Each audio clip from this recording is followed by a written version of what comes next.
Welcome to the dark side of Beastwriter. I'm your host, Ryan Sakamoto, and today we're going to be breaking down basically a lot of different things as it comes to the Raiders pre-draft visits right down the street from where I live at Raiders headquarters. So a lot to touch base on. We covered a lot of ground yesterday, but I just wanted to hop on the live stream. I was working late into the wee hours of the early morning. Didn't go to sleep until 4:32 a.m., I think. And I was just running grades on a lot of these prospects, just playing a lot of catch up work. And the reason I do this is because, like I said, like I can't speak for anyone else, but how I like to do business is I like to actually take the time and grade the snap, not the box score. And again, everyone has their own line of thinking on what that looks like. But luckily, I have a good network that I kind of built the foundation of how to look for certain things on certain plays and how to grade the snap. And so over the years, people who don't know or are new to following me here in the dark side of Beastwriter or as a Raiders reporter, beat writer, whatever the case may be, it's one of those things where it does take a lot of time. I take that very seriously. And so when I kind of again, we talk about the landscape of the other 31 other NFL teams, you're multiplying all the work that one does as a reporter times 31 or times 32 in that instance, right? So again, a lot of leg work, but again, it comes down to film. Like that's the bottom line. It comes down to film study. If you don't know what to look for, you're going to do yourself a disservice. So you can't just say watch film and be like, oh, okay. You have to obviously know what to look for.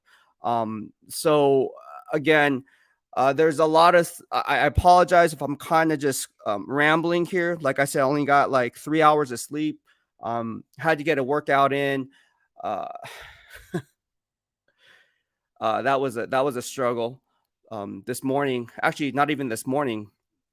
I had to get it. Long story short, still have to get my cardio in, and yeah. So I look like crap. If you guys can't tell, putting on this face and this persona like everything's all good and dandy, but in reality, it's a freaking grind. And if you're not down with it, then this DLB YouTube channel is not your flavor, and that's okay. I mean, I'm totally okay with that.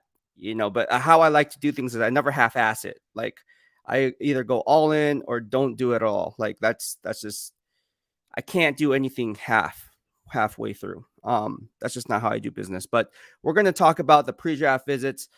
For those who don't know, we broke it down yesterday. If you missed yesterday's live stream, we talked about all the pre-draft visits that have been scheduled. There is a few that have not been announced yet. I'm going to talk about what those potentially may look like. Hint, hint, potentially. Write that down. Let me write that down. Potentially. Yeah. On to Six Soldier. Thank you so much for the super chat. I really appreciate it. Thanks for the hard work, Beast. Beat. We appreciate it. I think you mean Beast, but I get it. Because I'm on the beat. That's how I got the name Beastwriter. I didn't give myself that nickname. Again, if you're new to the nation, for those who don't know, I am an Evogen athlete. And of course, I bodybuild in the NPC IFBB League. So, yeah, that's kind of like how I kind of got the name Beastwriter, because with the 49ers, I was known as a beat writer. And then they said, no, the fans, right? The fans gave me the name Beast. And then Beastwriter was born because I'm not a beat writer. I'm a beast writer. So both on and off the field. And my analysis too, this, spot on predictions and so forth. So, yeah, it's a grind, man. Like this is tough, but thank you so much, man. I appreciate it. Fun being on the beat with the Raiders. And again, I just want to put it out there. I'm not going back to the Niners. I don't know where people are getting this. It's still getting thrown in my face. Like, oh, you're coming back to the Niners. That's great. Like it's not. It's not happening. It is not happening. I'm here. I'm happy to be here in Las Vegas, and I wouldn't have rented a U-Haul from the Bay Area and pay. Geez, how much did we pay? $3,000, $3,000 to make the trip. It's crazy. If you ever travel, that's crazy, man. It's crazy. I was in shock how expensive a U-Haul is. And I was also a little bit surprised that I can freaking maneuver a car or a truck. What was a truck? That big. I have so much admiration for those 18-wheelers. My uncle was an 18-wheeler driver for many years. And those guys, one of the best drivers out there. I swear, they're the best drivers out there. 106 soldiers. Let me write that down. Yeah. So let's go ahead and get to the pre-draft visits, right? So again, we talked about the pre-draft visits. I'm just going to give you the rundown if you guys haven't caught yesterday's live stream, Pick 6 live stream. Today's the Blitz pickup. So again, we want to set schedule, right? So every Monday and Tuesday we're doing a Pick 6 at 6 live stream. Monday and Tuesday. Wednesday would be a Blitz pickup. This day would be dedicated to having a social media content influencer who covers the Raiders, or maybe a fellow beat writer that I work with, or maybe a former player, current coach that I'll have on, and we'll just give our opinions and analysis as it relates to obviously the silver and black. And so I think it'll be fun because you don't know what you're getting. You just know that you're getting valued content from a different perspective other than my own. So I think it's cool. I think the more you can have and add value to the channel with having and collabing with different people who want to collab. I mean, there's some people who really don't want to collab. For whatever the case may be. I don't know. It's weird. It's weird how but then they're willing to collab with other people. So it's like, hey, whatever your cup of tea is, man. But we're all about good vibes only. And let me just put it like this. Like, there's enough food at the table, right? Everyone can eat.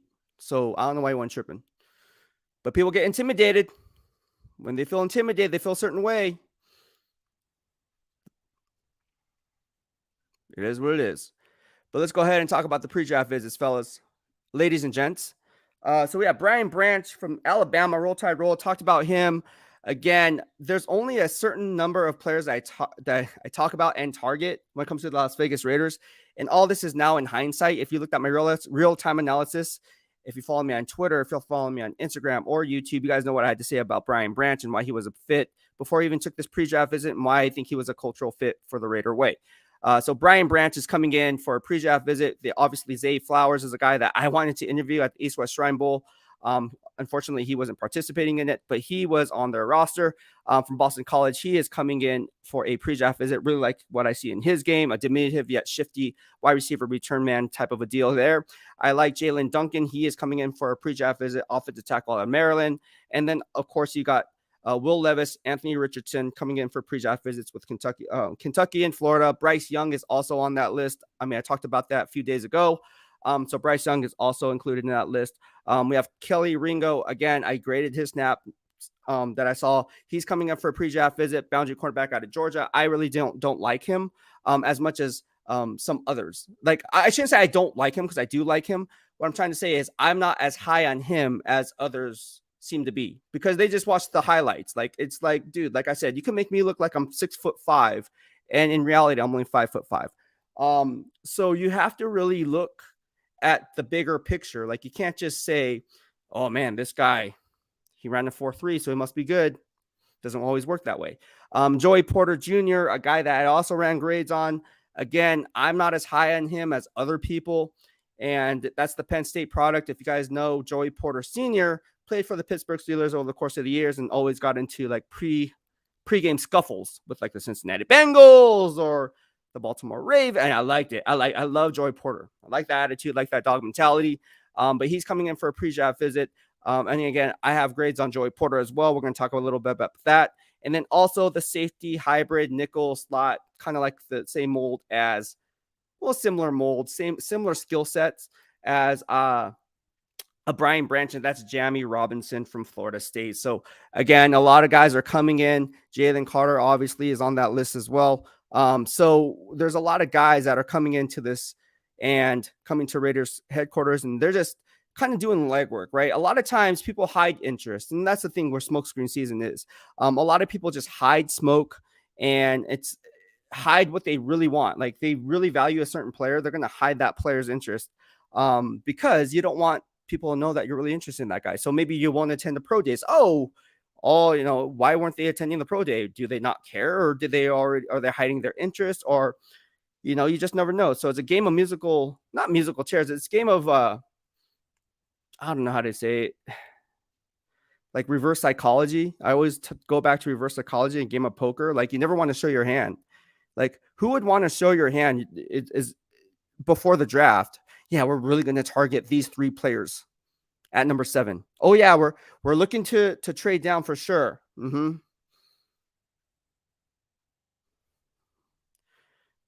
Crazy. Anyways, that's what we got going on. But let's talk about Joey Porter for a little bit. All right, Joey Porter Jr. All right, who is Joey Porter Jr.? I talked about him a little bit on earlier live streams when running the grades. Look, in week 1, week 6, week 8, graded some grades of him, and then also graded some games in the previous year. But let's just talk about these three in particular. All right. So at Purdue, at Michigan, at Ohio State, he kind of struggled a bit, right? In the game against Purdue, he struggled early with the inside release, but then he finished strong with some PBUs. Again, the game against Michigan opened up with an unnecessary roughness 15-yard penalty. But then again, he was rarely targeted throughout the remainder of the game. And the one thing that I did see in that game was he was alternating drives. Like, you wouldn't know that unless you graded the snap, not the box score, or just went to the YouTube highlights. I'm just saying. Now let me write that down. Alternated drives. Furthermore, in week 8 against Ohio State, the Ohio State University, he didn't play well at all. In fact, he had one penalty, but he did have a tackle for no gain that kind of helped him out there. But outside of that, if you do the rundown in those 3 games, he was targeted 20 times, 10 of those going for completions for 76 yards. Didn't give up a touchdown, didn't get an interception, but he did have 6 pass breakups. So that's something that you look for in a press cornerback, is you look to see if you can have those ball skills at the catch point. I mean, if you can't get an interception or get your hands on the football, again, in the NFL, turnovers are key, right, to winning and losing. It's one of the basic parameters of things you look for when keys to the game, time of possession, win the turnover battle, and get after the quarterback. It's always the same thing or similar things week in and week out. But anyways, this is my analysis on Joey Porter Jr. Now, before I say my analysis, let me write that down for all the people who want to piggyback on my analysis and pass it off as your own. But you heard it here in the DOB. First, I'll call those people out if it sounds very similar to this. An average boundary cornerback. Here we go. An average boundary quarterback who doesn't have the ball skills or the makeup speed to consistently be a starter at the next level. Ball skills, what I mean by that is, yes, he gets his hands on the ball, but I'm talking about interceptions. While he played mainly press man, cover 5, and cover 1, he was routinely beat in his last 2 seasons when facing inside release, post routes, quick slants, etc. While he doesn't have the height, weight, speed, while being considered a legacy due to father playing for Pittsburgh, I don't see enough on film to warrant him a surefire first-round grade while being a scheme-dependent cover 2 or press man guy. I like Witherspoon a lot more, along with Christian Gonzalez. That's my analysis. That is my analysis on Joey Porter. All right. So I don't know if you guys like Joey Porter.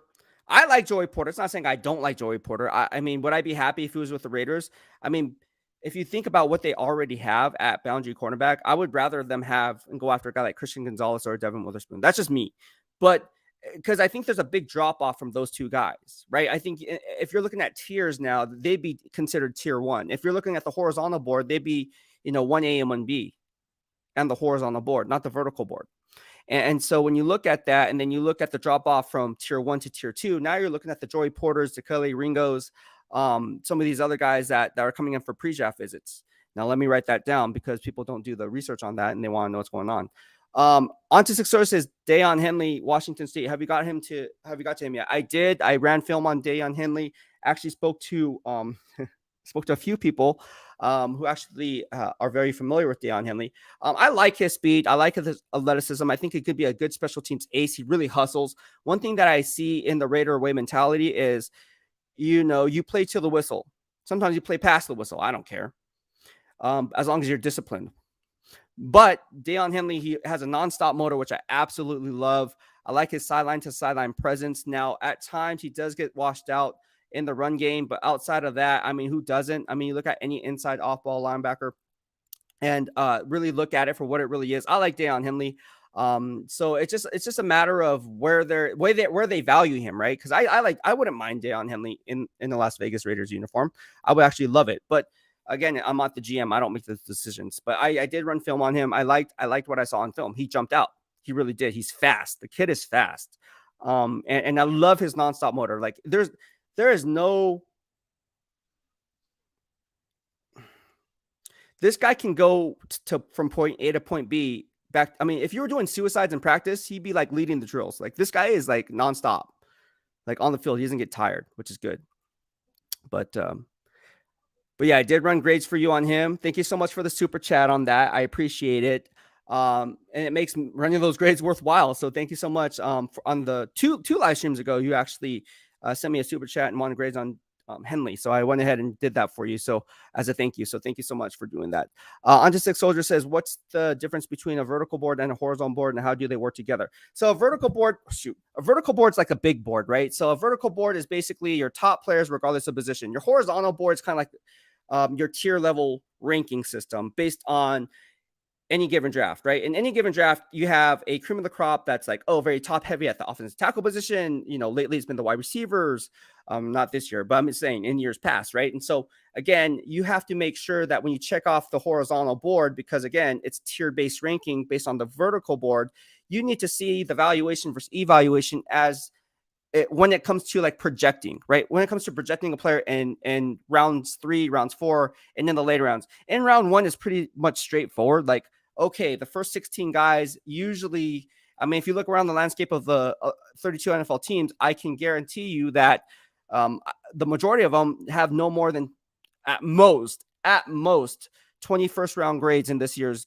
draft. All right. The rest, which is the second half, what I talked about, is probably graded round 2 talent in any given draft. So again, from there, that's when things are going to come to play. Do teams draft for need? Right? If they draft for need over BPA, how's that going to affect the domino effect on the following 5 picks later? And how's that going to affect the draft in the next round? So, I mean, there's a lot of different parameters that go into it, but actually formulating the vertical board versus the horizontal board is a science. It's not as easy as plugging in. And that's why I say, like, I see all these stupid mock drafts out there on the Raiders. Oh, in round 1, they're going to get this guy. In round 2, they're going to get this guy. No, that's not how it works, bro. That's not how it works. You can't just plug and play. What are the other? Okay. Whatever. I don't mind. I think it's just crazy. What's up, G says, smash that like button, subscribe to all social media, hit the bell to get notified. Oh, man. All right, so we got some questions coming up in here. I'm just going to get to some of your questions, and we're going to do this. I just wanted to hop on this live stream, just kind of get a feel of the engagement here. Usually hop on at 6 o'clock, but again, this is a Blitz pickup, so I just want to see how many people are in here. There's 19 of us watching right now. If you like what I have to say, please give this video a thumbs up. Subscribe to the channel in the lower right-hand corner of your screen. There is a subscribe button, and you can turn on the bell notification so you get notified when I go live or upload content. See how I do that so fast? Because I'm so used to doing it, because I'm hopping on live streams all day, every day, moving forward, which is good. On to Six Sources, let me write that down. Yeah, let me write that down on all my analysis. Just go ahead and do that. It's a really good thing going. Jamie Robinson. Let's talk about this kid. All right, who is Jamie Robinson? Right, some people are asking who Jamie Robinson is, sending me DMs and stuff. And if you guys want to follow me on YouTube, Twitter, and Instagram, just follow me at Beastwriter. It's right here below, so you guys can look that up right now on your phone. You guys are probably on your phone right now. Just look up on the social media platform that's there and search for at Beastwriter, and I am there. And you can find me there. All right, so let's go to some of your guys' questions. But let's go ahead and talk about Jamie Robinson, because I did field a lot of questions on that. So I like Jamie Robinson. Like, I'm not going to sit here and say he's a blazing, like, rangy guy. Like, I just don't see that. The guy, he comes in at 5'11", 191 pounds. He doesn't have the biggest arm length. I think it was 29 and 5/8, but I need to double check on that. So correct me if I'm wrong. But I believe what I saw on film, and I have to watch more film on him. I'm not going to sit here and blow smoke up your butt and saying, oh yeah, I ran grades on him, because I'll be honest with you, I didn't. But what I did see on film when I was grading other players was that he did kind of flash for me as part of the Raider way mentality. And let's go ahead and talk about that, right? Well, let me write that down. Okay. So I like his toughness. Number one, that just kind of screams Raider way is his toughness, his ability to play it always aggressive, right? And so I think when you look at that, and then you also double down on the versatility factor, because again, Coach McDaniels and GM Dave Ziegler, they love guys who are versatile.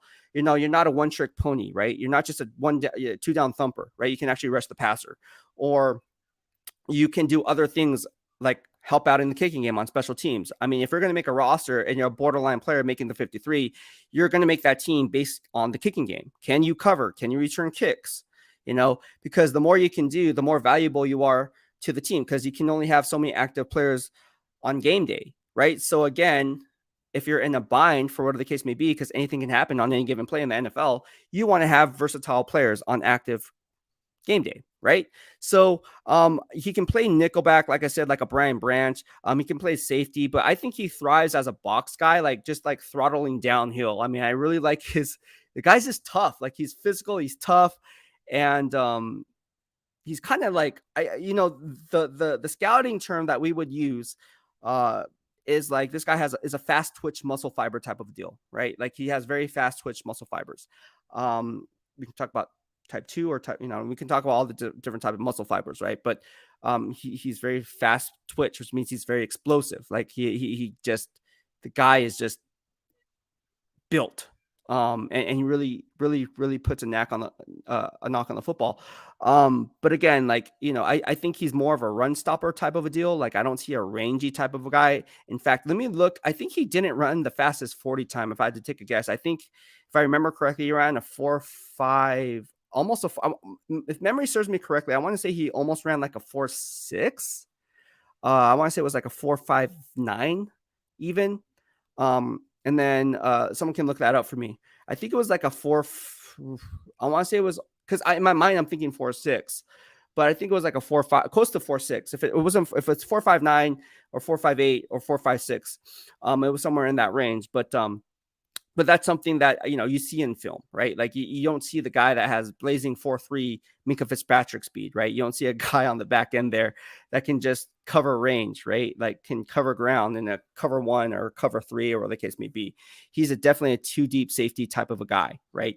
But then again, if you bring him down in the box, I mean, what difference does it make? I mean, the guy's just a bruiser. So I like how he again, when you talk about the Raider way, right? He understands like route concepts. So he's very football savvy. Like the guy's smart.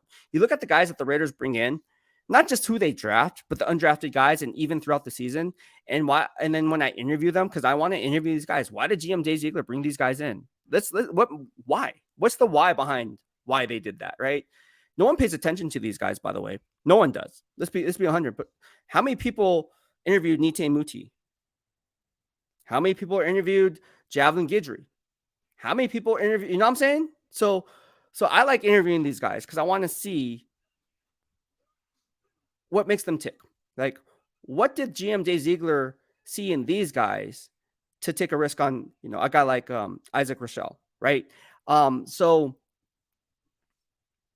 it's interesting because you have to have a high football IQ, and I think that's something that they love about Jamie Robinson, because he's very good at that. And again, for a guy who can play a variety of different roles, it could be a special teams coverage unit guy. He can play free safety if they needed him. If they needed him to kind of roll back in a free safety, false rotation, pre-snap rotation, whatever the case may be, he can do that. Or he can play nickelback. So Jamie Robinson, I will say this. I will say he's highly touted by a lot of different NFL teams. From what I've heard in NFL circles, a lot of teams like him. There's a lot of scheduled pre-draft visits with Jamie Robinson. So the Raiders aren't the only one. There's a few others. Obviously, I think, if memory serves me correctly, I think the Houston Texans, GM Nick Caserio, New England Patriots, I think he might be another one. Why? Because of versatility, right? So there's a few other teams that are interested in him. So Jamie Robinson is one of those guys that's kind of creeping up people's draft boards and saying, hey, look, if we try to creep up in the tail end of the first round, or if you, depends where you like them, right? I don't know where these teams value them. They're not going to show me their freaking big board. Like, oh yeah, this is what we're thinking, Beast. Like, no one's going to do that. Anyways. On to 6 sources. Question: Beast, biggest need on offense, defense, and special teams heading into the draft. Well, the biggest need on offense, I think, is still the offensive line. I still think it's the right side of the line. Now, people may disagree with me. Some of the players may disagree with me, but the proof is in the pudding. Like, you don't get paid. I'll just leave it at that. Now, I'm not saying that. Look at it. Look at it for what it really is. Do you really think quarterback is a weakness for the Raiders? It's not. They have Jimmy Garoppolo and they have Brian Hoyer there. So it's not a weakness. Do you think running back's a weakness for the team? No, because they have Josh Jacobs and they also have Zamir White. Do you think tight end is a weakness on the team? That could be one, right? Because you have OJ Howard and Austin Hooper. So you can make the case for tight end.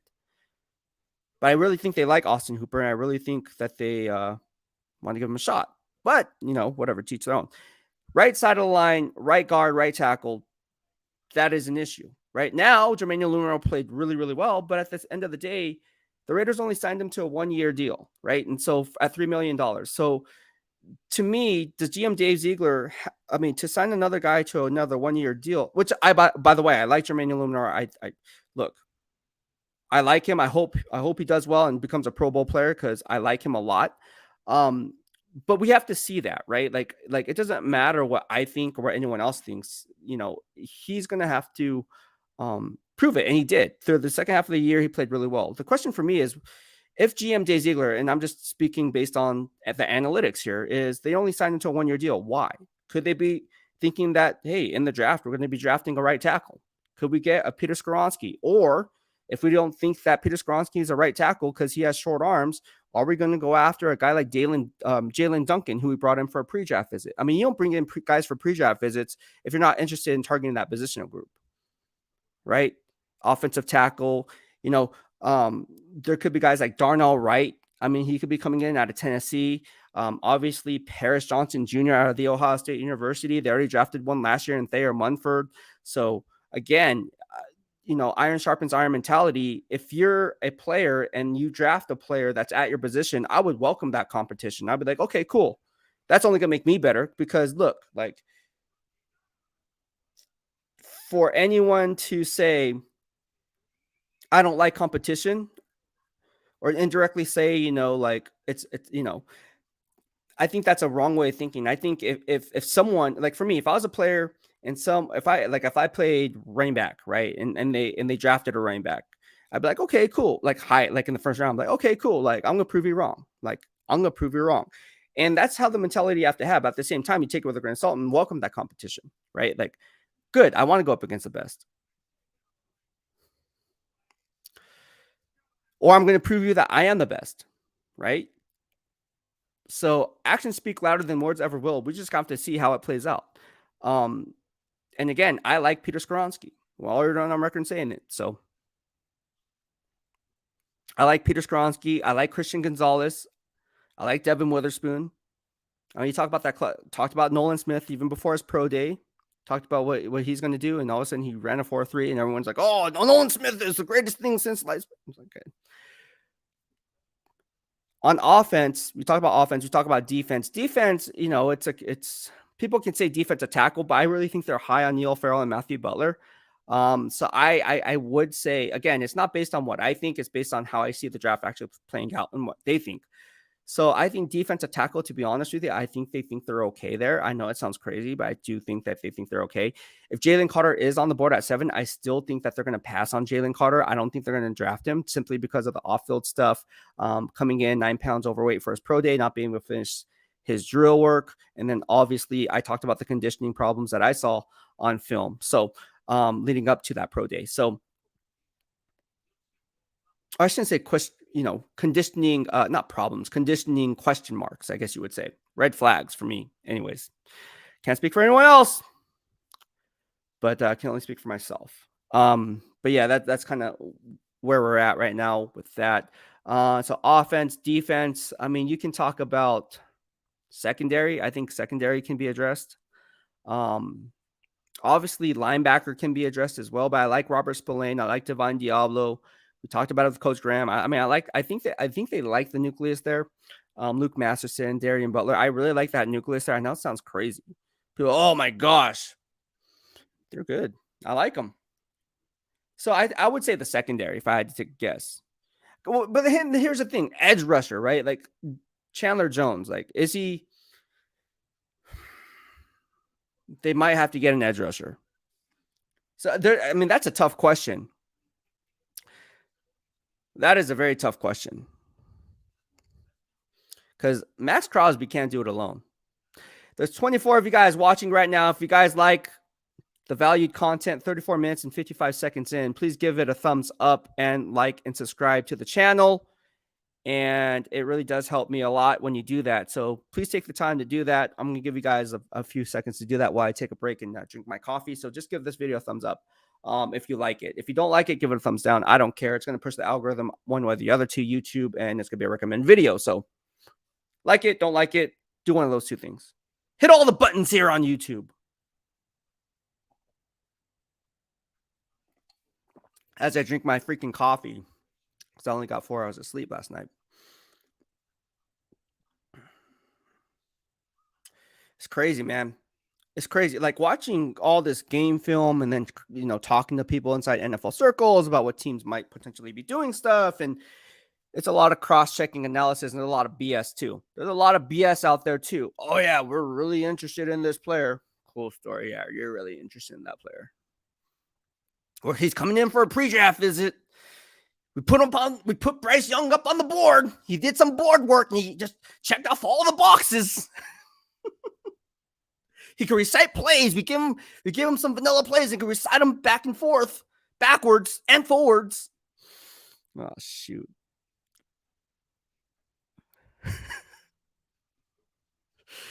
It's funny how people, oh man, I see this stuff on Instagram and all this stuff. Oh, these coming in for a pre-draft visit. They're going to draft him. We can use that dog mentality. I don't waste your time, man. That's what I'm saying. I don't waste it. My time is valuable. Your time is valuable. So I value my time just as much as I value yours. I ain't going to talk about certain things if there's no need for it. I can hop on. Look it. If the Raiders don't draft a quarterback with their first round pick, all the people who said leading up to the draft they were going to draft a quarterback with the first round pick, even before Garoppolo, even before, which by the way, I said Garoppolo, right? So in real time. And so all those people who are now pushing for Anthony Richardson, if he does in fact doesn't get drafted by the Raiders, you guys just wasted all your time. Now, if they trade up to number 3, like everyone makes Monty Austin for it, would I talk about that? New England Patriot dynamic. It could happen. But I'm not going to talk about it because I don't think it's going to happen. I could make up a great story how the Raiders are going to trade up from 7 to 3 to get a quarterback like Bryce Young, who, by the way, if he's sitting there at 3 and the Houston Texans and D'Amico Ryans and GM Nick Caserio decide and opt to go for Will Anderson and go BPA, because I guarantee you that's what's going to happen. Because if the Carolina Panthers take CJ Stroud, right? Here we go. And you're sitting there at 2, how can you pass up Will Anderson over a guy like Bryce? I mean, that's 2 roll tide roll guys, right? I get it. But who do you think D'Amico Ryans would rather want? Bryce Young or an edge rusher who's a double-digit sack artist comparable to Von Miller coming out of college?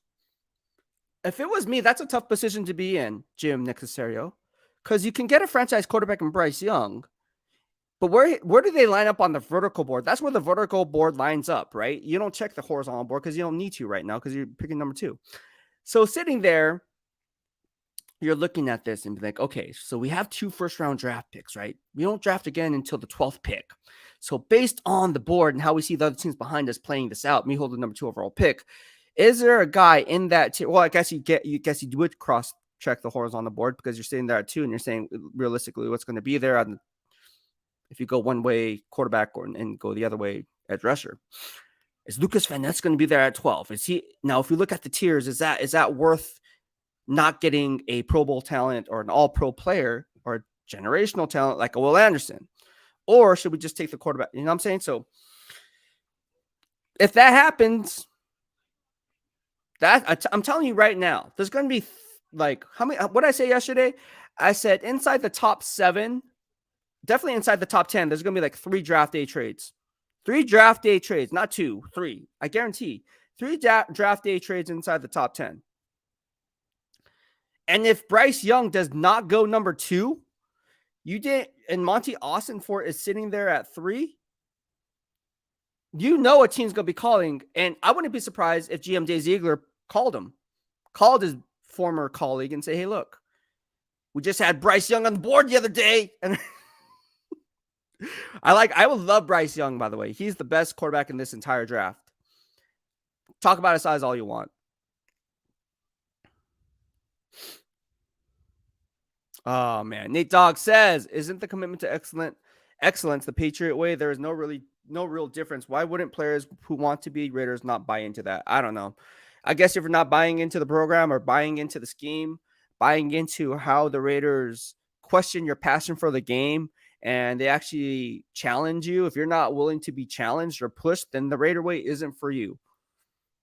Iron sharpens iron, man. Like, as cliche as it sounds, it's kind of true, right? Like, you want to go up against the best, like that. If you're all about brewing competition and checking off that box, right? Because anyone can put on a cool interview. Like, you can coach up to say good things, right? Like, oh yeah, we kind of know what kind of questions they're going to ask, so this is how you answer these questions, please. But actions speak louder than words ever will. So look, all I'm saying is, if you can't be pushed, the Raider ain't your cup of tea, bro. That ain't your flavor.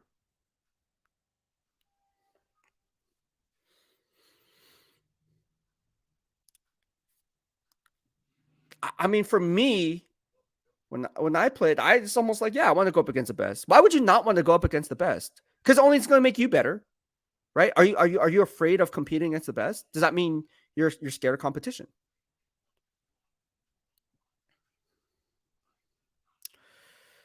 We got my guy Daniel Kim in here. He called me a bear. I got what he's saying. Daniel Kim says, "Salute beast." Dang, autocorrect. You can call me a bear. I can be a dancing bear. That's the term that people use when defensive linemen play the piano. This guy's a dancing. Mike Mayock used this term, dancing bear. I like Mike Mayock was really good, by the way. I liked his analysis. I thought it was really good on NFL Network. Called him a dancing bear. All right, see what else we got here. Ooh, this is something. Federo Music. Thank you for chiming in. He says, I wouldn't get an edge in early rounds. I want a full-time starter on defense. If we kick D in the early rounds, Chandler's contract too big. Go after a defensive end next year once Jones is possibly cut. What I tell you guys about Chandler Jones when running my grades, even before he was signed on, because I covered him with Arizona Cardinals, and I run grades on top players around the league, and so I thought he wasn't a good run fit guy, and just I thought they paid him too much at $50 million APY, and so here we are. But he did have that game against the Patriots.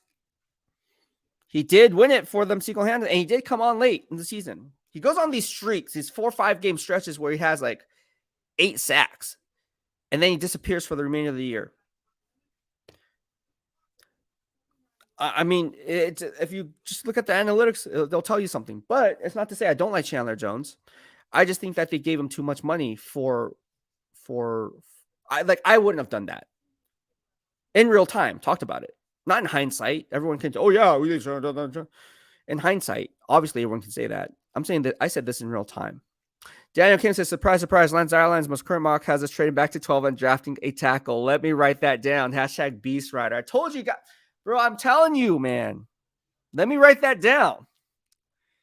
You know how many scouts? You know how many GMs are going to be following my mock over the years? Have been following. I'm like the underground mock draft guy. Proof is in the pudding. All I gotta say is this. Let me write that down. And now I'm seeing other people. It's just crazy. It's like people are just echoing my analysis. I'm not talking about Lance Ireland, obviously, but I'm just saying we covered this like months ago. We covered this January 11th and January 19th. We covered it both days. So let me write that down. And now people are starting to catch on, trying to pass it off on their own. Raiders content creators, I see it all. Reporters, or they call themselves reporters, but they're not reporters. Daniel Kim says, salute, Dennis. Jeremy Willis says, is there an edge rusher at 38 if we pick cornerback first? That is a great question, Jeremy. And the answer is, I'll let you know once these pre-draft visits roll around and I can kind of formulate my analysis on how the draft's going to unfold. People want these instant gratification on these mock drafts, right? I'm not going to give you that. I'm not going to give you that instant gratification because it means nothing. It means nothing to you. And it means really nothing to me because it doesn't mean jack crap. It doesn't mean anything right now. Once we get closer and the intel that you gather, right, leading up to the draft, that's when you can say, okay, this is concrete now. This is what I'm telling you guys. Every year, like I said, I'm not going to waste my time doing these stupid mock drafts just to do a mock draft and get page views and make money. I could do that. I could do a mock draft every single day and people will be watching it. But it doesn't do anyone any good. Like, it's just wasting your time. There's only so many hours in a day. I'm not going to waste those hours trying to waste your time just to make just to fill my back pocket. That's not how I do it. Some people do it that way, but just saying, in the DOB, I don't do it that way. Can't speak for anyone else. To each their own, though, right? To each their own. On to Six Soldiers. How many players that we bring in for top 30 visits do you see us drafting? That is a great question. Once I see all the top 30 visits come in, I can give you an answer on that.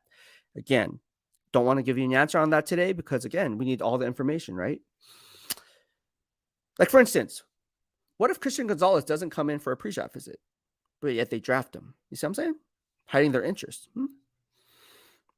I got notes on all these GMs, by the way. I got notes on the GMs. I got notes on the director of college scouting.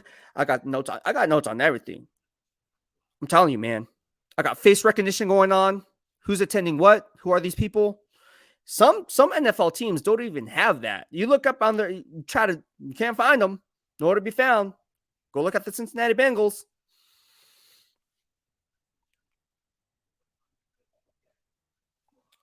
Daniel Kim is always grinding.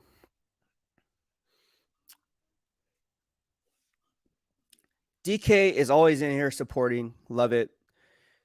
Always telling me what to do. Helping me out. Without you guys, I wouldn't be in the business tonight. I'm just saying. Drew Smoke says, what's up, Raider Nation? Great content. Thank you so much, Drew Smoke. I appreciate it. And subscribe to the channel and turn on the bell notification so you get notified when we go live and produce this great content day in and day out. And if you don't like competition, this ain't your flavor, man. People don't like competition. I love competition. And look, I like competition because I don't know, like, why would you not want to go up against the best? I'm just being honest. Like, why would anyone try to say, nah, I'm going to go up against the 0-14 team so I can pad my stats? Anyone can do that. I'm going to go up against the 14-0 team because we're a 9-8 team, and I want to see how I stack up against that 14-0 team because I know that they're going to make me better. And if I'm going to play well, I know I brought in a good game more times than not. But some people want to take the easy route. If that's the way, Raider way, aim for you. Look, the Raiders are going to challenge your passion for the game. Are you really passionate about the game? Are you? Okay, we're going to find out. And don't complain if trust. Players, there is no sleeping in when you're, I know, players have told me this. There is no such thing as sleeping in, all right? Sleeping in, the early bird catches the worm, right? I like that. I love that. I love that mentality. So again, iron sharpens iron. If someone else is waking up at 4:45 and he's already at, Raiders headquarters working out or something like that, right? And you're just getting up and rolling out of bed at 6:30, you're already behind the 8 ball, bro. And you multiply that by how many times a week that happens times how many months in a year. It's just like with my workout, right? People say, oh, you worked out way too long. You worked out 4, 5, 6 hours at a time. That's way too long. But then look at me and then look at you. Then how can you say, because over the course of time, it's like the Mamba mentality with Kobe Bryant, right? I think it's all about that mentality, right? The beast mentality to just do what others are not willing to do. Sacrifice. You have to sacrifice in order to gain something. You have to sacrifice something in return. Nothing is free in life, right? Like nothing in easy in life comes free. There's always a price to be paid. Whether it's dedicating your time to be on this live stream right now and not talking or hanging out with friends right now at 6 p.m. doing happy hour, right? It's just a give and take. For me, I want to earn every inch that I get here in the DLB because one, I love what I do and I do what I love.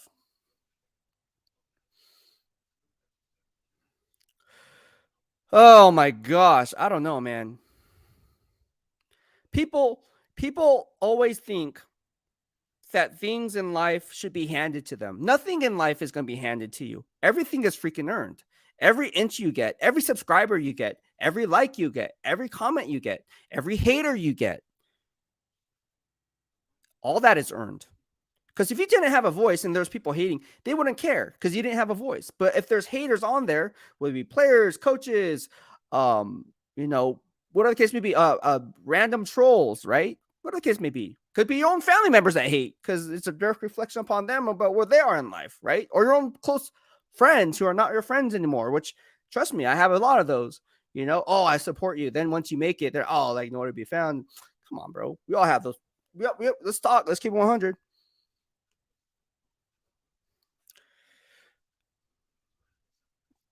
Daniel Kiss says career backup and secure that a rookie might come in and beat him out. Freaking compete and put your money where your mouth. Yeah, let's just put your money where your mouth is, right? Like, look, I like to compete. That's why I only do pro shows when I compete. I don't do these amateur shows that just like, no, it's not a pro show. Why? Because you're not going against the freaking best. If I win my competitions, which I've done at pro shows, you want to go up against the best. Like, why would you not want to go up against the best? If you have the opportunity to do it and you're qualified to do it. And if you lose, so what? At least you went up against the best and you did your best. The best version of yourself.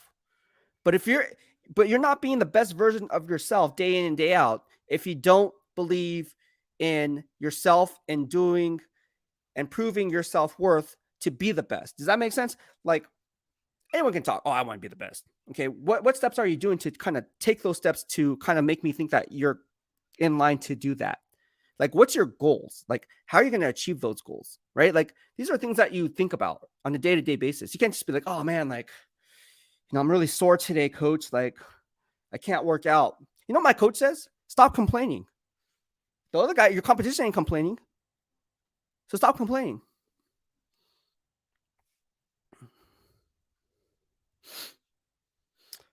Oh, Antizic Soldier says, Beast, let me write that down. Antizic... I'm gonna make. We are coming out with. Let me write that down. Shirts. It's gonna be epic. I'm making them right now as we speak. It's in the works. If you guys want to support the DLB, we're gonna have the DLB logo, and it's gonna say hashtag. Let me write that down. With my little character on there, like a little avatar, little Japanese little avatar. It'd be really cool. But let me write that down. Onto Six Solar says facts. Everyone wants to be a beast, but no one wants to put in the work like you. It's just. It is what it is, right? Like, I sacrifice a lot. I sacrifice a family. I don't have kids, right? I don't have kids. I don't have a family, right? So those are the two big things. Why? Because I sacrifice that to do what I'm doing right now, right? You know, it's like the saying goes: everyone wants to eat, but few are willing to hunt, right? That's the beast mentality, man. Like, everyone wants to eat, but few are willing to hunt. You got to freaking hunt the food. Like, you think a lion is like, oh yeah, like, I'm really hungry, bro. Like, okay, well then go kill an elk. Like, go after your kill, right?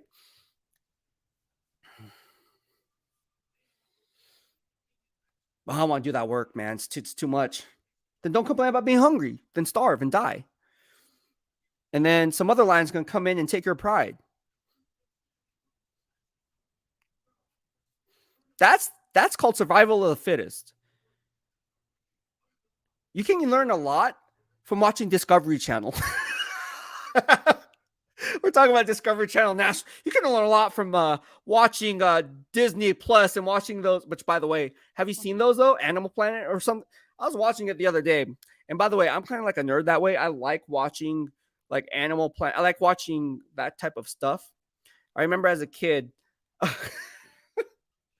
there was a project that we were doing on lions and different types of like lions and prides and how they operate with hyenas and the whole, kingdom and animal kingdom. And so like, I remember watching it. I'm like, oh, this is pretty interesting. And everyone else like passed out of sleep, bored as hell. I was like, oh, this is cool, man. Did you see that? And I'm turning to my friend. He's like passed out, like sleeping. I'm like, oh man, am I the only one watching this? And my teacher, I remember this. My teacher name was Mrs. Osmond, and Mrs. Osmond looks at me and she says, are you joking or do you really like this? Because she knew like I was like kind of like the class clown. I'm like, no, I really enjoy this. And yeah, that was in 7th grade. Mrs. Osmond, how you doing? If you're watching this, I still keep in touch with a lot of my middle school teachers, high school teachers, and even some of my elementary school teachers and college professors, by the way, believe it or not. Shout out to all you guys for molding me into the guy I am today. I know you guys, I gave you guys a hard time. My teacher, Mrs. Sorensen, in 7th grade, obviously, that was my English teacher. She calls me her loudest A student she's ever had. So I was kind of disruptive, kind of a loudmouth, but then I always got an A at the end of the day. So that's all that matters. I wouldn't do well in silent reading, that's for sure. I'd finish the book and then I'd just be like, are you guys done or what? Like, what's taking you so long? Iron sharpens iron. Learn that. Arkham Raider says, Salute Beast. Hope you're doing well, brother. Let me write that down. Oh, man.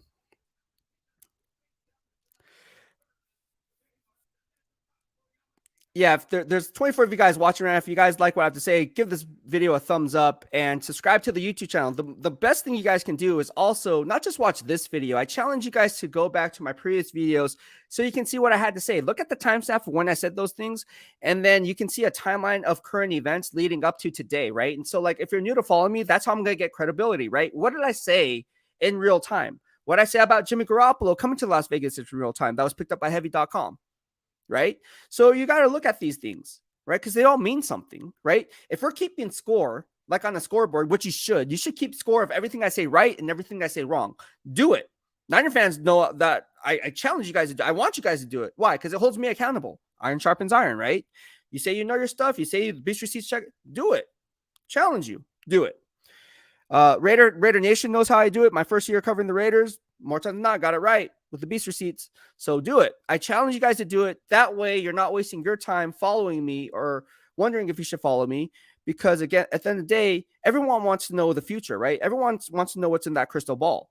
Well, I'm here for you, right? And do I get it right 100% of the time? Absolutely not, because that'd be crazy. I'd be living in a high rise at a Vegas casino or something. But more times than not, cross checks out, and you definitely make money off me. I know so because people tell me, especially when it comes to the draft. Oh my gosh. Are you guys going to give me some of that money, by the way? I could use it. Oh, man. On to Six Soldier says, how much stock do GMs put into the Wonderlic test? Well, I don't know. Like, the thing with the Wonderlic test is it's not reported anymore, right? Didn't they say something about that? But there are certain tests that are given. And I will say this. I will say it all depends on the GM, right? Like, to be honest with you, I'm not going to name players like by name, but I know players that are like probably going to be in the Hall of Fame sometime soon. They're not the smartest or the sharpest tool in the shed, I should say, but they know how to play football. So, you know, those types of tests, I mean, it's just a piece to the puzzle, but at the end of the day, just turn on the film. Now, if you're a quarterback, you have to be smart. Like, you can't be dumb. Oh, you can't use the word dumb. Yes, I can. Like, everyone says there's no such thing as a stupid question. Yes, there is. I asked some stupid questions when I was growing up. Stupid. Oh, you shouldn't say there's no such thing as a stupid question. Yes, there is. That was stupid. Ryan, shut up. Oh. D Menace says, subscribe to Beastwriter for that Fire Raider content. Mahalo. Yes. And all my social media content is listed in the description box below, whether you're watching on Facebook, YouTube, Twitter, Instagram, whatever the case may be. So follow me on all those social media platforms so you'll be entered to win, you know, these Raider giveaways. So not joking. All right. So Kelly Joseph won the first one. And how do I know Kelly Joseph won the first one? Because we announced it yesterday.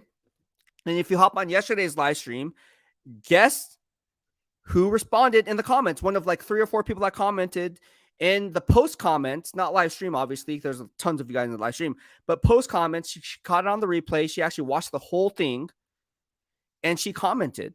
So how do I know, or people are asking, how do you win, right? These YouTube, Twitter giveaways. And the answer is simple. Just follow me on all those social media platforms, whatever one you're on. If you're on multiple, that's more ways to win, obviously, because it's going to, trigger. But at the end of the day, engage with me. Like, it's all about engagement, right? It's all about engaging people. Oh, you have 100,000 followers or whatever. Like, for me, it's all about the quality rather than the quantity.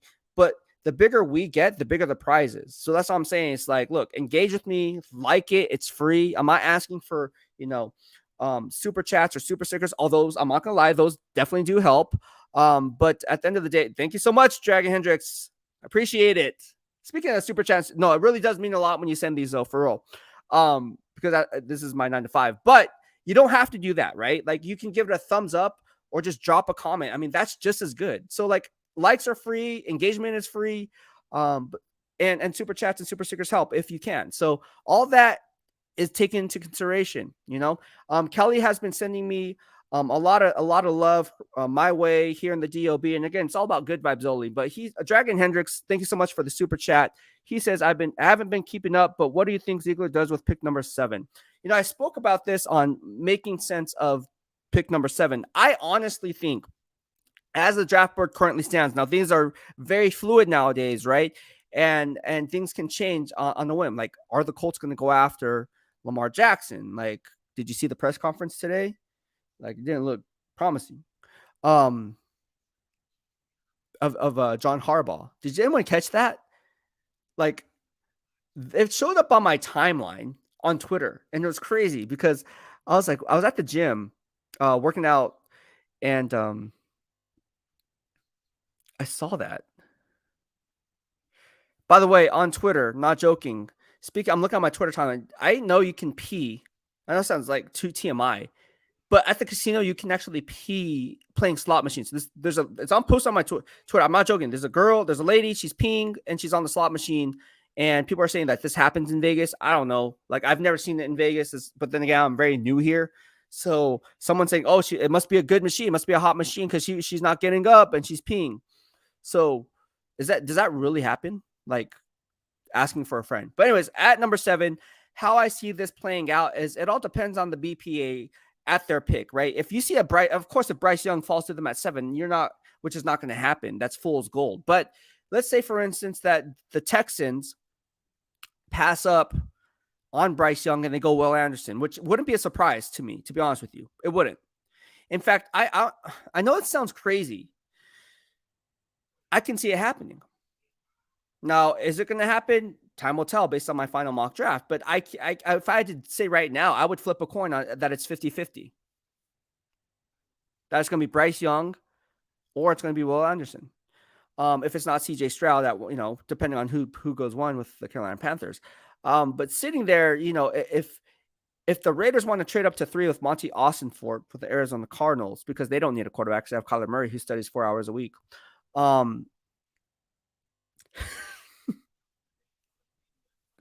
can't believe that. It just blows my mind. But if that's the case, I can see them trading up to 3 if the price is right, from 7 to 3, and get a Bryce Young. But logically, I see them staying pat, drafting the best player available. But if I had to take a guess today, I think they're going to trade down. I talked about it back on January 11th and January 19th. Talked about what they're going to do at pick number 7 before pro days, before pre-draft visits, before combine. Talked all about January. The season was still going on, by the way. The season wasn't over yet when I was reporting this. So I think they're going to trade down. I think they'll stockpile more picks. I think GM Dave Ziegler is going to leverage future draft capital in future years. So think of 2024. He's going to leverage the number 7 overall pick, depending on how the draft board falls. Realistically, I think there's a 65 to 70% chance that he trades down. I don't think he's going to stay put. I think he's going to trade outside, stockpile a few picks there, and leverage future draft capital in the coming drafts thereafter. So that could be 2020, 2024, 2025. And that way he can kind of set up, again, ammo for those future gains there. People in the nation, they really want the instant gratifications. You got to be this has to be a home run draft. Okay. Doesn't that the line of thinking in any given draft. Like you should kind of swing for the fences and hit out of the ballpark. It doesn't always work that way. Why? Because if it was a simple science like that, everyone would be on the same wavelength. But again, it's not as easy as 1, 2, 3. Let's go. If that makes sense. But thank you so much. I appreciate it. It really does mean a lot. Dragon Hendricks says, happy to donate to a beast. Thank you so much, man. I really, really appreciate it. Mahalo means a lot. Dragon Hendricks again with the super chat. He says, I'd be okay with trading back. Thank you. I would, hey, look, I would welcome that. I would welcome a trade back. And the reason I say that is because, again, we always talk about here. If you're new to following me, subscribe to the channel and hit the bell notifications. Shameless plug there, but really want you guys to do that if you guys like the content and give it a thumbs up. There's 26 of you guys watching right now. Please give it a thumbs up. We're an hour and 6 minutes in and 10 seconds. But getting back to your question, the reason why I want to bring it and shed it to light. Now, someone's going to piggyback on this analysis, pass it off. Oh, they should really trade, which already happened.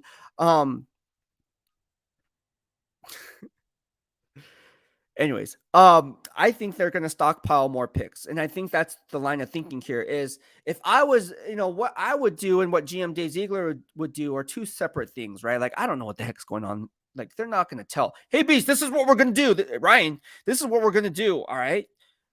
We're going to trade down from 7 into that cluster you talked about on Raider Nation Radio. But that's how I see it playing out. That's now watch them trade up for Bryce Young or watch them do something crazy. Look, no one really knows, but I do. If I was the GM, all right, this is not, no one told me anything. All right. So this is me speaking out, beast analysis. If I was the GM and I'm looking at this roster, I would want to stockpile more picks. I would. And again, the line of thinking here is based on the vertical board, based on watching game film and the evaluation versus evaluation. There's a lot of talent that could be had in the second and third rounds. And so when you look at that, I think you're going to want more darts at the board in those rounds because a lot of people are going to be reaching for need at the top of the draft because it's not as top heavy as in years past. Again, I've been doing this since 1998. So again, there's a lot of analytics that go into this, a lot of legwork, a lot of studying, a lot of, countless hours of game film, right? And I've been watching college game film even when I'm watching NFL game film. We talked about with Harry Ruiz on Raider Nation Radio. It's like, man, you watch.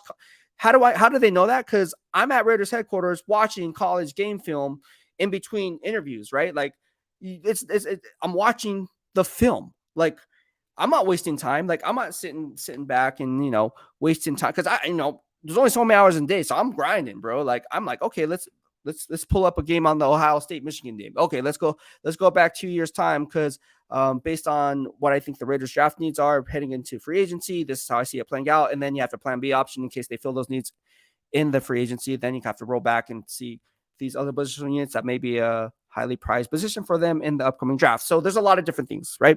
But there is no stoppage here. I love watching film. I believe that's the number one thing that everybody should be doing. And I challenge everyone to do that. Now, watching film and knowing what to look for are two separate parameters, right? Like you can't just say, oh, he gave up that run fit. It's like, nah, man, he was just doing a gap replace. What's that? Film study, man. Now, let me write that down. What is gap replace? Thank you so much for the super chat, though. I appreciate it. Jeremy Willis says, trade back, gets Karonsky, Gonzalez, or Witherspoon, draft Drew Sanders. Boom. That's why we get along, bro. No, I'm just joking. Everyone is entitled to their own opinion, and watch them not draft any of the guys that I want. And they're like, nah, man, we're going after Darnell Wright out of Tennessee, as Lance Zierlein says. Or we're going after Paris Johnson Jr., who I like, by the way. I like Paris Johnson Jr. too, out of The Ohio State University. Or we're just going to keep trading back. I would love that, by the way. If they can trade back from 7 to 12 and then 12 to like the 15 to 18 range and still get a player within that cluster in that 12 to 18 range and still stockpile day 2 picks, I would love that. Because then you can leverage the day 2 picks how you want, and you can possibly get a day 1 pick for the following year, depending on how much ammo you have and how much someone wants to give up the draft capital in future years because they're on the hot seat as a GM. Let's not get it twisted. We see it every year. Called it out and back in 2021 with Ryan Pace. Went from Bay Area, went on to Mandalay Bay just hours before the draft. They want to know how the top 5 quarterbacks were going to unfold. I broke it down. I said, look, check the Beast receipts here on YouTube. And a lot of people made money off it. I said, Trevor Lawrence going 1. Zach Wilson going 2 to the Jets. People saying Mac Jones at 3. That's not what I'm hearing. That's not what I'm seeing. And that's not what I'm going. I said, Trey Lance. I said the 4th and 5th quarterback. I said, New England Patriots, they're not going to trade up. If anything, they're going to trade back or stay pat, and they're going to select Mac Jones. And they're like, okay, so what's the one team that's going to move up and make a splash on day 1? I said it's going to be Ryan Pace and Chicago Bears. He's going to give a blog and give up the farm and trade up for Justin Fields. Why? Because he's on the hot seat. Boom. If you parlayed those, you were, which some of you did. Guys emailing me, telling me, oh man, I took her. Man, gosh, crazy, man. Jeremy Willis says, Beast, you need to be on NFL Network and ESPN, dog. Write that down. Hashtag Beastwriter. Yeah, man, I would love to be on NFL Network. I would love to be on ESPN. That'd be a dream come true. A lot of my colleagues are, a lot of my mentors and colleagues actually do work at ESPN and NFL Network, believe it or not. You guys know my guys, Mike Yam, Omar Ruiz, and a lot of, obviously, ESPN too. But it is Steve Weiss. There's a lot of that'd be a dream come true. That'd be crazy. But to be honest with you, as cool as that sounds to be on ESPN or NFL Network, I don't know if I'd have as much fun doing this. I'll be 100, just thinking about it, because I would have to I don't know. Yeah, I like just doing it from the comfort of my own home, to be honest with you. But hey, if the opportunity came up, you never know. That would be something that I'd consider for sure. You just never know how things play out. You just never know. Big things are coming in the DOB. I did get a few offers. By the way, I talked about it yesterday. It's funny because all of a sudden it's silent. Like, you know what I mean? It's like nothing. And all of a sudden, like, it just comes like full circle. So there, it went from 0 to 3 job opportunities. Just filling it out. Just kind of seeing where it's taking me. Daniel Kim, thank you so much for the super chat. He says, I still can't believe you studied more tape than a starting NFL quarterback. Very seldom do I meet someone that really loves what they do and sacrifices everything to make it happen. I appreciate it, my brother. Man, thank you so much. I appreciate you too. And it's not easy, man. It's very stressful. Every day I wake up, I'm always behind the 8 ball, right? And I always feel that way. And it's crazy because I'm not, but psychologically in my own head, I'm thinking I am, oh, dude, I have to watch this prospect. I have a list. And then every time I wake up, I'm like, okay, I'm already behind because I should have covered this guy, 2 days ago or 1 day ago. So in my mind, I'm thinking I'm 1 day behind to catch up on, and it's just crazy. But I love doing it, man. I love doing it so I can come on, have a conviction about what I say, what I talk about. When people say, oh yeah, I watch film. Okay, and then I go, okay, which games? I literally had this conversation. Okay, I'm not trying to argue with you, but okay, so we both have grades. That's great, right? We both watched the film. So what games did you think he played well in and didn't play well in? And usually people just go to the box score, right? Because they don't know. I'm like, oh well, wait. We had an interception. Okay, well, he also gave up 2 touchdowns. Oh, that doesn't show up in the box score, does it? Oh, okay. It's a lot of legwork.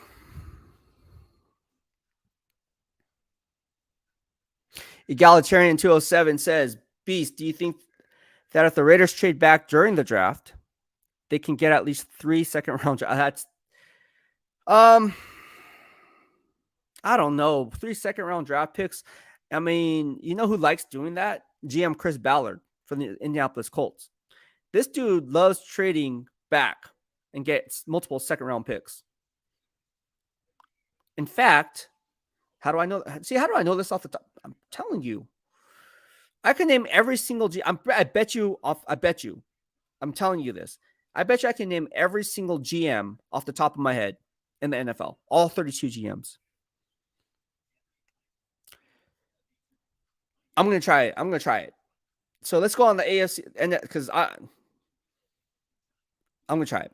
NFC West, right? NFC West, we have the Niners, that's GM John Lynch. We have the Rams, that's Les Snead. We have Seattle Seahawks, that's John Schneider. And then who else is in it? Oh, Arizona Cardinals, Monty Austinfort, right? Before it was Steve Keim. Let's look at the NFC East. All right, so you have Jerry Jones, right? Technically, right? So I would say Jerry Jones, New York Giants, Joe. I don't know, it's not Joe Schoen, but Joe Shane.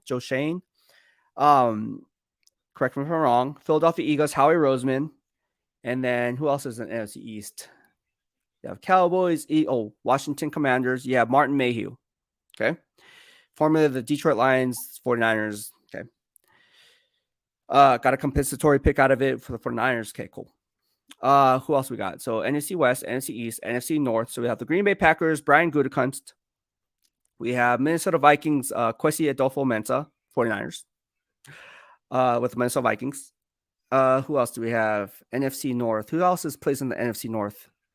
Vikings, Packers, Bears, Ryan Poles, formerly Ryan Pace. And then Detroit Lions, Brad Holmes, comes from the Rams. Jared Goff connection. We can keep going. Who else we got? NFC West, NFC East, NFC North, NFC South. Atlanta Falcons, Terry Fontenot. New Orleans Saints, Mickey Loomis, been there for a while. Carolina Panthers. It used to be, who's a Carolina? Scott Fitter from the Seattle Seahawks. And then Saints, Falcons, Panthers. Who else? Who's the other team? Oh, Tampa Bay Bucks. That would be Jason Light. There's your whole NFC. I can do the AFC too. Jeremy Willis says you can always monetize your channel on YouTube and especially Rumble. Charge a $5 for exclusive content for subscribers. That's right. I could monetize my channel on YouTube and have subscription-based membership, which I think I'm going to be launching soon. If you know anyone who's a YouTube marketing guy that's really good with like how memberships work, because I've been wanting to do that, just don't know how to do it. So it's off season right now. I kind of want to do that, and I will provide exclusive content for you guys, for people that support me with a monthly subscription. I think this is a good way, And Rumble, I heard about Rumble. You told me about Rumble. I looked up Rumble. I think that'd be good too. Salvatore Bruno says, Beastmaster Rider, seriously, what grade do you have on LB Jack Campbell? Sanjit T rated him the best, mainly because he is serviceable, process fast. Is Drew Sanders better? Jack Campbell's good. Drew Sanders is also good. I have to run film on both those guys. I'm not going to say one way or the next because I do have both those off-ball linebackers in my pipeline. I haven't ran grades on that, but if I had to take a guess, I would rather have Drew Sanders. If I had to take a guess, I have to run the grades first, but we'll figure that out. That's a good question.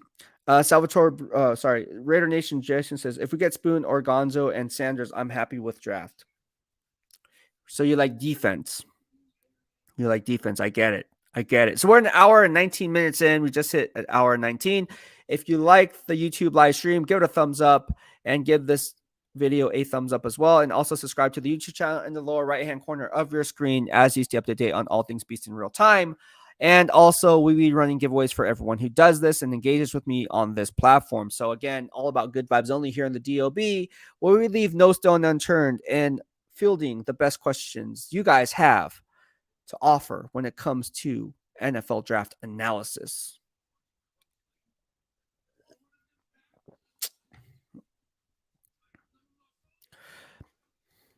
All right. So there are some questions here. And we're going to get to these. A lot of Facebook questions.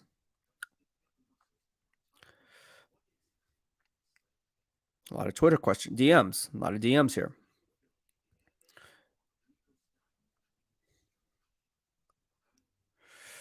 Speaking of Sanji, he just got to be in my DM. Sanji, you just slid in my DM right now. Sanjit's working. All right. So I was supposed to be on Sanjit's YouTube channel, by the way. Just reading his DM right now. Bear with me for a second. I'm doing some reading.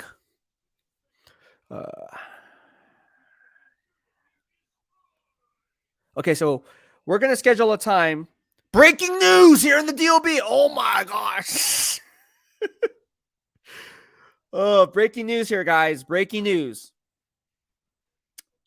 I'm joking. It's really not breaking news. But well, me and Sanjit I'll be hopping on Sanjit's channel on Monday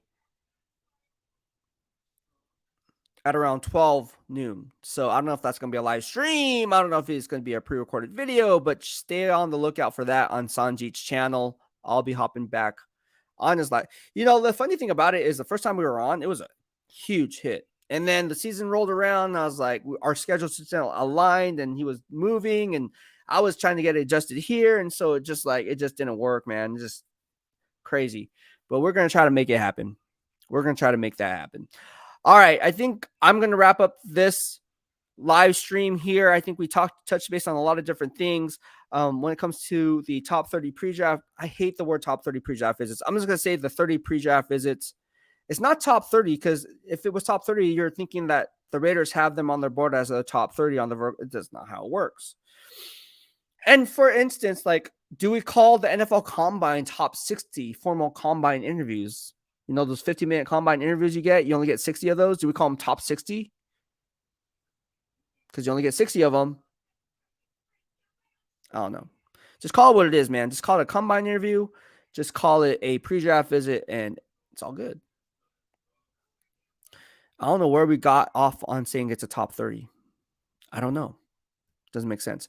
But I just want to give a special shout out to everyone that subscribed to the channel here on YouTube. And again, push the DOB. I'm telling you, push the DOB to all your family and friends. If you guys love the content, share it, like it. It does, and talk to all your family and friends, right? We're going to be hitting the weekend this upcoming weekend. And as we prep for the NFL draft, you know, we want to hit 6,000 subscribers here on YouTube. So the only way we can do that is if word of mouth, right? Word of mouth goes viral. So word of mouth, tell them to subscribe to the channel, show them, because people forget. If you say, oh yeah, check out this guy Beastwriter, and like, okay, cool. And then, you know, if you're out and about, if you're drinking, whatever, like, you're going to forget. So just be like, no, man, just right now, just look, just that way you won't forget. Turn on the notifications, boom, done. Or subscribe on Twitter, boom, done. Follow on Twitter, follow on Instagram, boom, done. That way you won't miss a beat here in the DOB as a Raiders beat writer reporter. So thank you, everyone. I want to give a special shout out to Autistic Soldier for the super chat. Really appreciate it. Thank you, my man. You have been nothing short of amazing here in the DOB. We also want to give a shout out to Dragon Hendricks. Thank you so much. This is the first super chat you sent me here in the DOB, and first time I think I engaged with you here on this platform. So thank you so much. I appreciate that you love the content that I bring to the table. And it wouldn't be here without you in my corner. So thank you so much. My man DK, thank you for moderating the channel. And again, you've been nothing short of my day one A1 in the DOB, man. So thank you so much, man. Wouldn't be here without you in my corner. So again, thank you everyone that's been showing me love and support. Give this video a thumbs up. The 22 of you guys watching. And again, we will be hopping back on tomorrow for another live stream at around this time, 6 p.m., 5:30, somewhere in between. We're going to be hopping on and talking about more NFL draft coverage as it relates to the Raiders and your silver and black team. So thank you, everyone, for tuning in. I hope you guys had fun. I hope you guys learned something. I know I learned something every time I hop on. So hopefully the value is mutual. Thank you, everyone, for tuning in. Have a good day. Beastwriter out.